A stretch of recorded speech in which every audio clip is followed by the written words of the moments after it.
Historia, cultura, borrachos, vagos, arte y pantomima son los elementos que se conjuntaron para crear este aquelarre de la historia. ¡Comenzamos!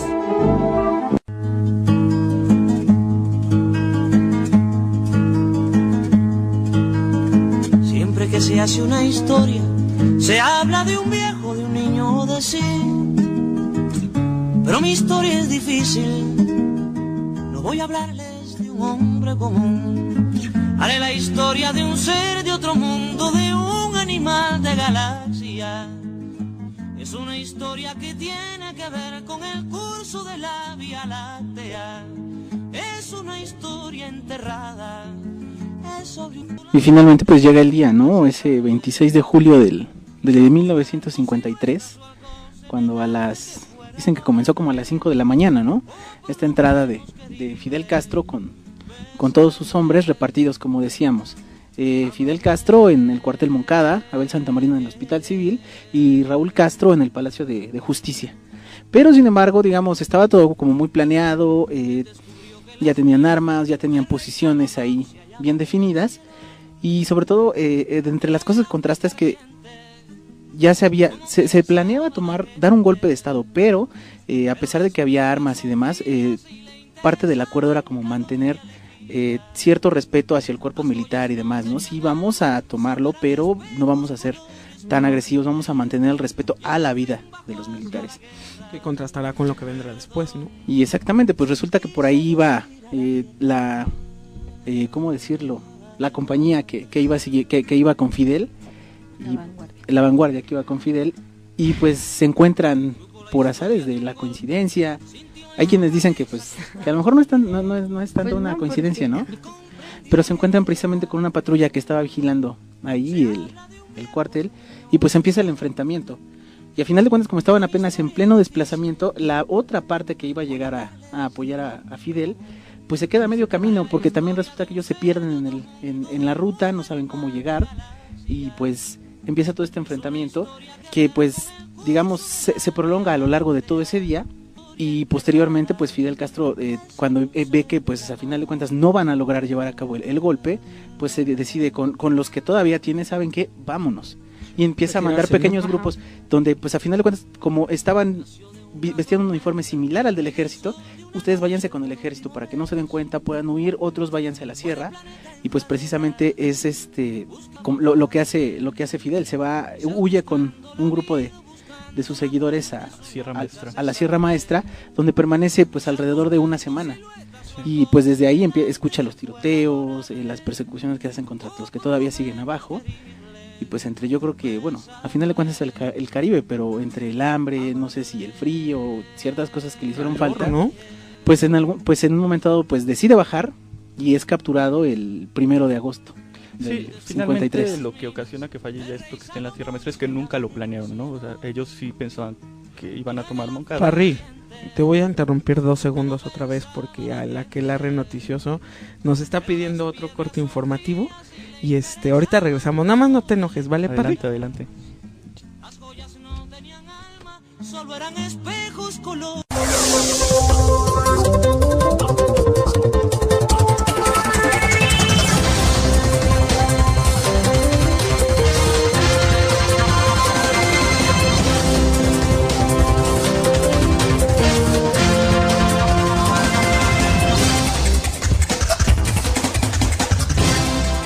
Interrumpimos nuevamente a los del aquelarre para pasar a cosas más interesantes. Hemos recuperado el enlace con Jacobito. Vayamos en directo al juicio. Si el Moncada hubiera caído en nuestras manos, hasta las mujeres de Santiago de Cuba habrían empuñado las armas. Muchos fusiles se los cargaron a los combatientes las enfermeras del Hospital Civil. Ellas también pelearon. Eso no lo olvidaremos jamás. Y digo también que si es para servir a la República, defender a la nación, respetar al pueblo y proteger al ciudadano, es justo que un soldado gane por lo menos 100 pesos. Pero si es para matar y asesinar, para oprimir al pueblo, traicionar a la nación y defender los intereses de un grupito, no merece que la República se gaste ni un centavo en el ejército. Y el campamento de Colombia debe convertirse en una escuela e instalar ahí, en vez de soldados, 10.000 niños huérfanos. Fidel Castro ha demostrado que no tiene miedo. Sus declaraciones son directas. Estamos ante un claro ejemplo de lo que es defender una causa. Ay, Jacobo, déjanos escuchar. Luego alegas. Para mis compañeros muertos, no clamo venganza. Como sus vidas no tenían precio, no podrían pagarlas con las suyas todos los criminales juntos. No es con sangre como pueden pagarse las vidas de los jóvenes que mueren por el bien de un pueblo. La felicidad de ese pueblo es el único precio digno que puede pagarse por ellas. En cuanto a mí, sé que la cárcel será dura como no la ha sido nunca para nadie, preñada de amenazas, de ruin y cobarde ensañamiento. Pero no le temo, como no temo la furia del tirano miserable que arrancó la vida de 70 hermanos míos. Condenadme, no importa. La historia me absolverá. Ya he terminado.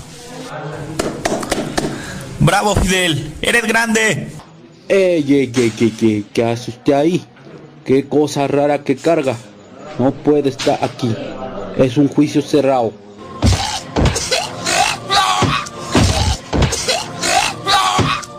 Jacobo. Ay, este no podía ser más bruto. Amigos, hasta aquí cerramos nuestras transmisiones.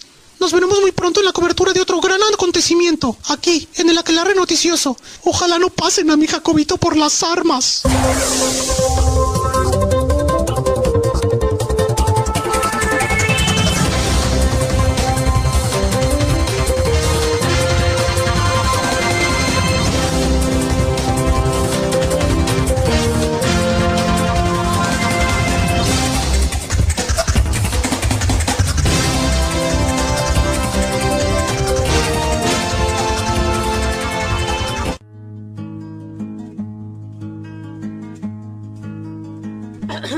Regresamos, ahora sí, Parry. Regresamos aquí a que sigas explicándonos. Así como les... más, por favor. Solo porque ustedes lo piden. No, les decía que finalmente ellos no tenían pensado el lanzarse a la Sierra Maestra. Ellos realmente creían que en Moncada lo iban a tomar y iban a vencer. Entonces es comprensible porque fallaron, ¿no? Un error. Sí, no, pero, o sea, en primera porque desconocían el terreno. Si no conoces el terreno, pues, ¿cómo te mantienes ahí, no? Yo no me voy a meter a la colonia del Parry así como así. No, pues no, y menos después de la primera vez que nos llevó por tantos callejones, menos. Exacto. Segundo, la inexperiencia militar. Es contra un ejército profesional, pues obviamente iban a perder, ¿no? ¿A quién se le ocurre? Y que eran más, ¿no? O sea, eran más. Sin armas, muchas. O más sin armas pequeñas. Ajá. Comparadas con las que tiene el ejército. Y tercero, pistolitas contra pistolones. Ay, te sale lo. Tercero, mala comunicación entre ellos, ¿no? Como ya dijo Celestino, pues ni siquiera en el momento de Moncada pues estuvieron totalmente comunicados. Pues ahora imagínense ya en Sierra Maestra. Se hubieran mandado WhatsApp o algo parecido. Están incomunicados como Parry, ya ves que no tiene celular, no. Él es hipster, déjalo en paz. No Pero bueno, hipster. a final de cuentas ocurre este fracaso al asalto, ¿no? Sí. Fidel Castro es capturado el 1 de agosto. Me lo tienen 76 días encerrado, sin nada de defensa ni nada. Sí, exactamente, es completamente aislado. Lo tienen aislado en el Hospital Civil Saturnino Lora. Se resisten a mandarlo al Palacio de Gobierno, a cualquier otro lugar donde lo puedan juzgar. ¿Por qué? Pues porque agarra y él saben que puede defenderse perfectamente, que puede dar como buenos argumentos precisamente por su profesión, de que lo que hizo fue en defensa y que tenía todo el derecho del mundo, sobre todo recordando que como en casi todos los países uno debe de, el pueblo tiene el derecho de tener la soberanía, ¿no? Y Incendiaria.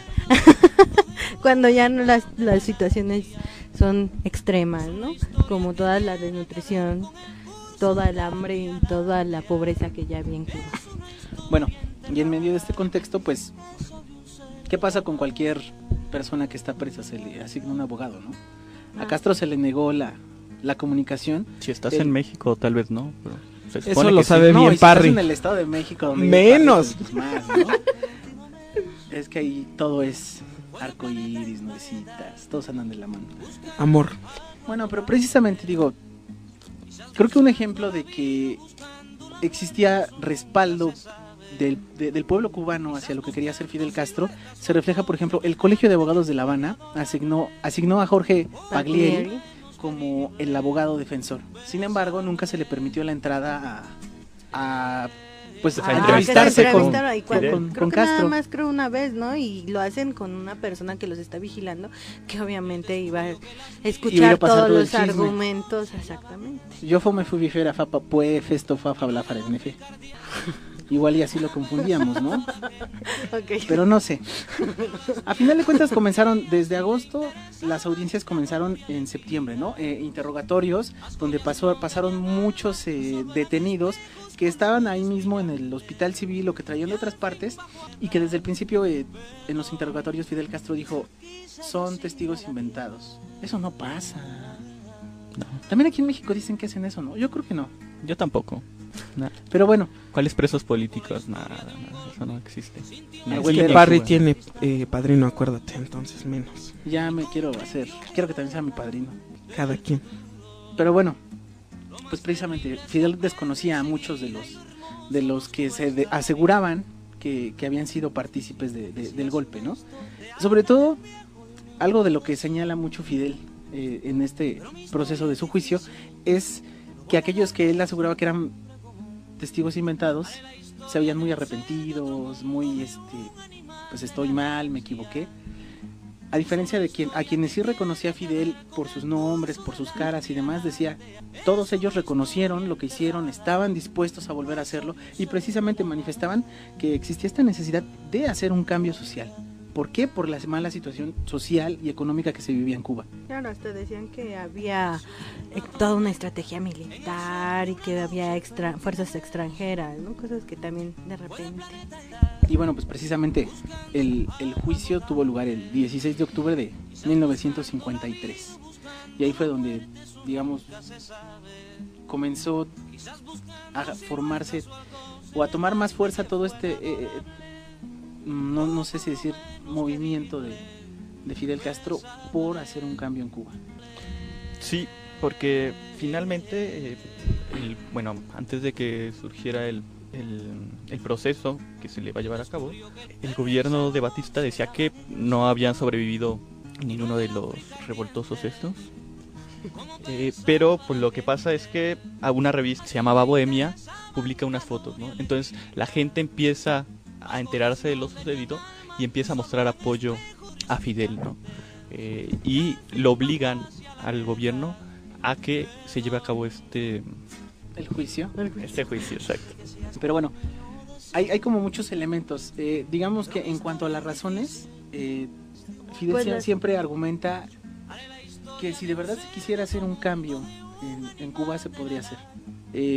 Dice que existe la necesidad de que exista un gobierno que genere viviendas para toda la nación, que existe la posibilidad de que se le dé vivienda a todo el pueblo, de que se le dé un trabajo bien pagado y sobre todo que se refuerce la parte de la educación. Reconoce que existe un alto grado de analfabetismo y que precisamente gracias a esta falta de no saber leer ni escribir, pues existe un total desconocimiento de todo lo que ocurre en el país. No saben cómo defenderse, no saben cómo influye la política en sus vidas.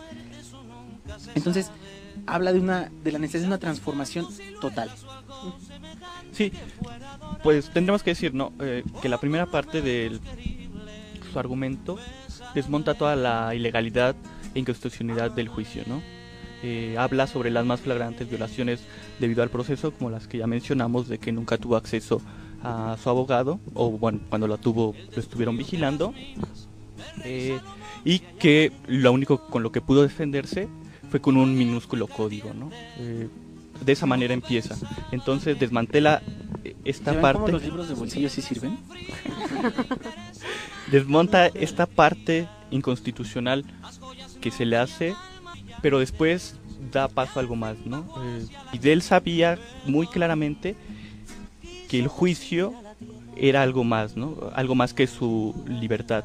Él nos dice: se discute sobre cuestiones fundamentales de principios, se juzga sobre el derecho de los hombres a ser libres, se debate sobre las bases mismas de nuestra existencia como nación civilizada y democrática. Entonces, él desde un principio deja muy claro que no es un juicio contra él, sino que va mucho más allá. Que Exactamente. ¿Perdón? Sí, exactamente, era como una estrategia de esas dos partes.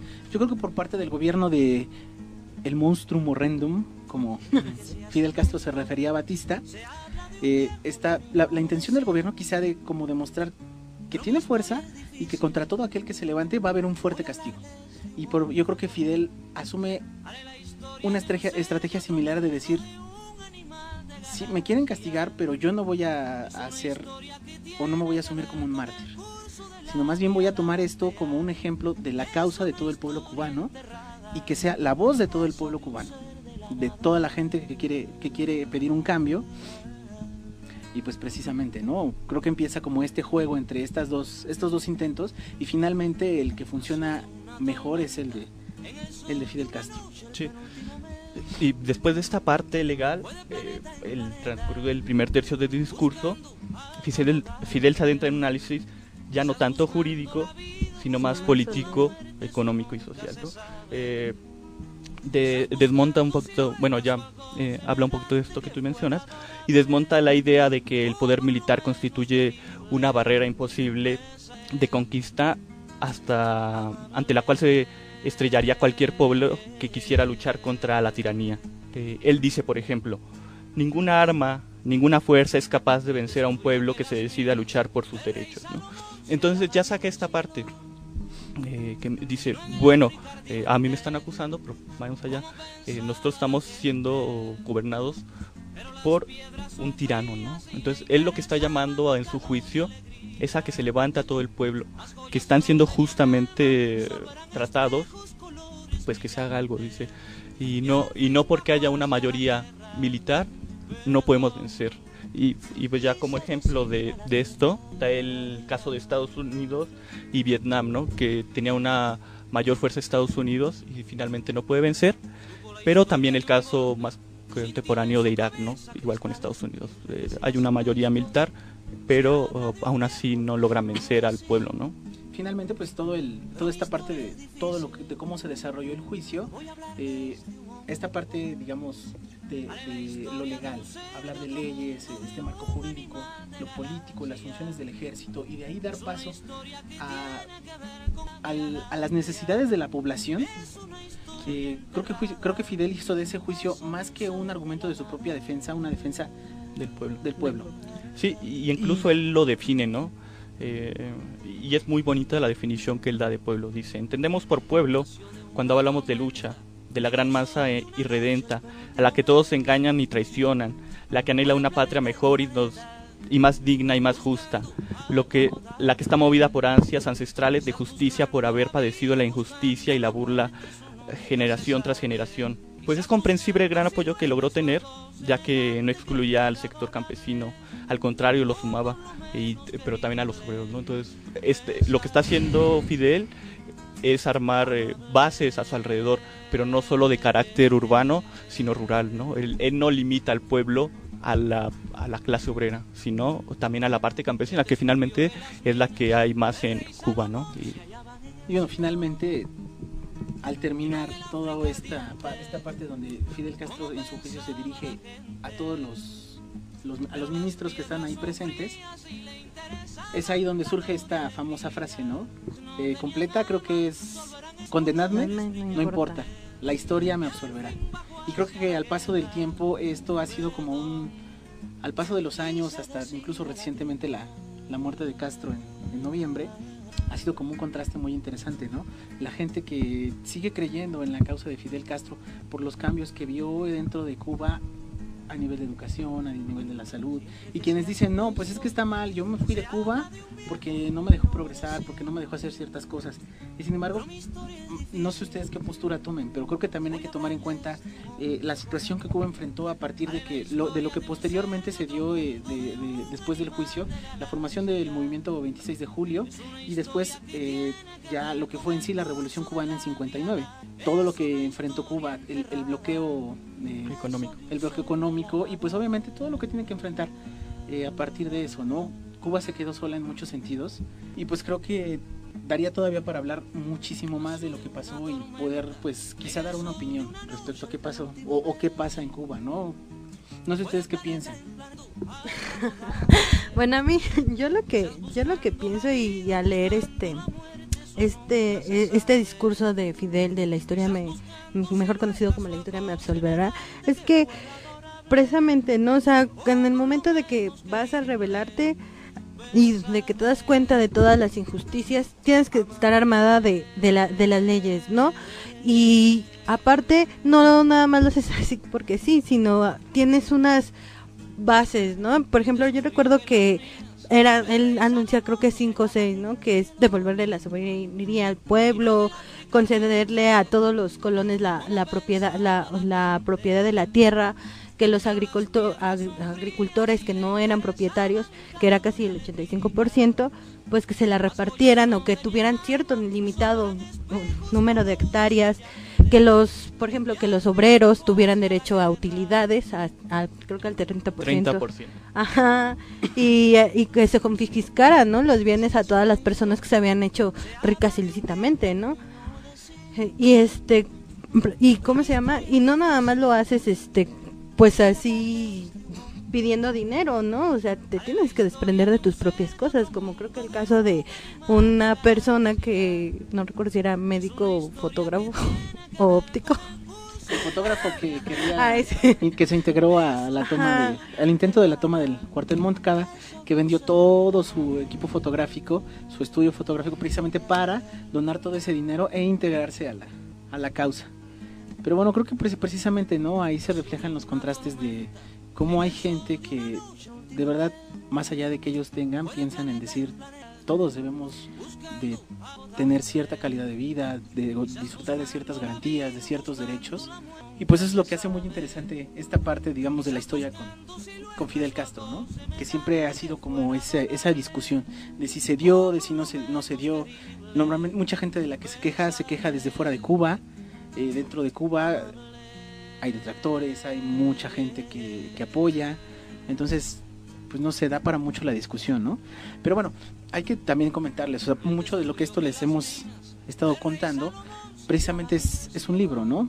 La historia me absolverá, que es como esta transcripción de los argumentos que puso Fidel Castro en su juicio de 1953.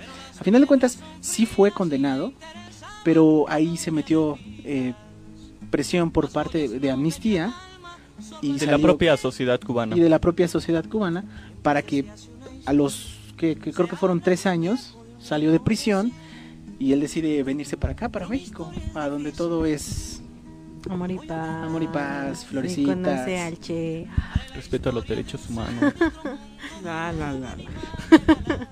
gasolina barata. Y pues precisamente ya se viene para acá a México, donde conoce el Che Guevara y muchas personas más, para que en 1959 se decida regresar a Cuba y pues dar paso a lo que posteriormente fue la Revolución Cubana y una muy larga historia de lo que viene después, ¿no? Pero pues, ¿qué les parece si por esta vez cerramos aquí la plática? Y bueno, ¿algo que tengan más que decir?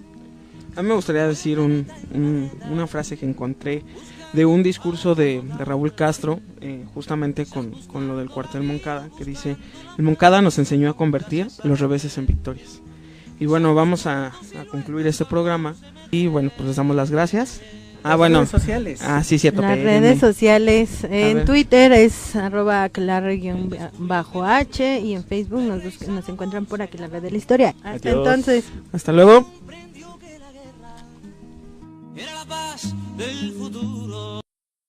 Puedes oír el programa completo en Mixcloud. En la descripción aparece el enlace.